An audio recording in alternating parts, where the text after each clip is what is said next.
पहला वोट डालेंगे प्रधानमंत्री नरेंद्र मोदी। सीपी राधाकृष्णन और सुदर्शन रेड्डी में मुकाबला। प्रधानमंत्री नरेंद्र मोदी मंगलवार को उपराष्ट्रपति चुनाव में पहले मतदाता होंगे, जिसके लिए संसद में सुबह 10 बजे से शाम 5 बजे तक मतदान होगा। सत्ताधारी राजद के उम्मीदवार सीपी राधाकृष्णन का सीधा मुकाबला विपक्ष के संयुक्त प्रत्याशी बी सुदर्शन रेड्डी से है। हालांकि संख्या बल के आधार पर राजद का पलड़ा भारी दिख रहा है और नतीजे मंगलवार देर शाम तक घोषित होने की उम्मीद है। प्रधानमंत्री नरेंद्र मोदी मंगलवार को उपराष्ट्रपति चुनाव में वोट डालने वाले पहले मतदाता होंगे। सूत्रों ने सोमवार को बताया कि प्रधानमंत्री मोदी पंजाब और हरियाणा के सांसदों के साथ वोट डालेंगे। केंद्रीय मंत्री किरेन रिजिजू, राम मोहन नायडू और शिवसेना सांसद श्रीकांत शिंदे को उपराष्ट्रपति चुनाव के लिए चुनाव एजेंट नियुक्त किया गया है।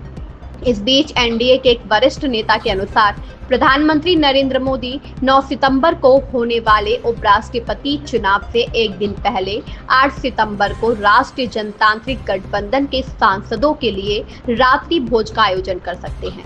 लोकसभा और राज्यसभा के सदस्य मंगलवार को अपने वोट के माध्यम से यह फैसला करेंगे कि सीपी राधाकृष्णन और बी सुदर्शन रेड्डी में से देश का अगला उपराष्ट्रपति कौन होगा।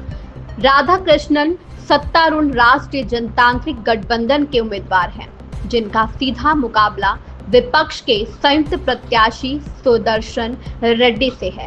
उपराष्ट्रपति चुनाव के लिए मतदान मंगलवार 9 सितंबर को सुबह 10 बजे शुरू होगा और शाम 5 बजे समाप्त होगा।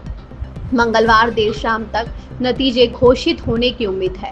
उपराष्ट्रपति चुनाव के लिए निर्वाचन अधिकारी राज्यसभा महासचिव पीसी मोदी ने कहा कि मतदान मंगलवार को संसद भवन के कमरा संख्या F101 वसुधा में होगा। देश के 17वें उपराष्ट्रपति चुनाव के लिए निर्वाचक मंडल में राज्यसभा के 233 निर्वाचित सदस्य, वर्तमान में 5 सीटें रिक्त हैं तथा 12 मनोनीत सदस्य और लोकसभा में 543 निर्वाचित सदस्य, वर्तमान में 1 सीट रिक्त है, शामिल है। निर्वाचक मंडल में कुल 778 सदस्य हैं।